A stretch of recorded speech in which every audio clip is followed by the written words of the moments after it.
Bitta video chiqdi-ku, haqiqiy farosatli ayol deb turib tapchikani taxlab kirib ketgan. Haqiqiy farosatsiz ayol qanaqa bo'lishini aytaymiz sizlarga. Misol uchun, turmushga chiqmagan qizni oldiga borib, men juda ko'p ko'rganman-da. Qachon to'y deyshadi.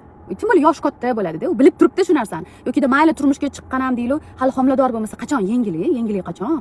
Mayli tug'ib qo'yibsiz 4 tani, nima ishing bor sani? U yengili qachon bo'lishini o'zi shundoq bilib turibsan, uni eng og'riqli joyi shu-da. Yokida mayli tug'di ham deylu, hali ozgina 1 yosh, 2 yosh botib tili chiqmadi, yurishga qiynalyaptimi, shu narsani bilib turib, voy hali yurib ketmadimi? Voy meni bolam 1 yasharidan уже tili chiqib ketgan deb qo'yishadi. Yoki kuruvlarda bilasizlar, shunaqa bo'ladi. Bu faqat ayollarga emas, erkaklar ham shunaqa. O'zi 10 ta odamning ichida o'sha o'rtog'idan borib, qachon qarzingni berasan? Qachon berasan?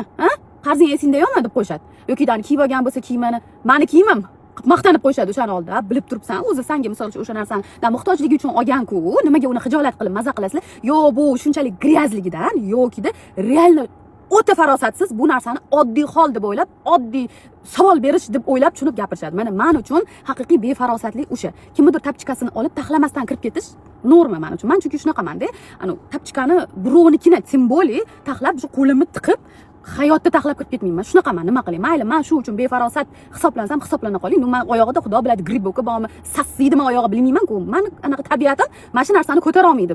O'zimni uydilarimnikini zo'rg'a taxlayman. O'zi to'g'risi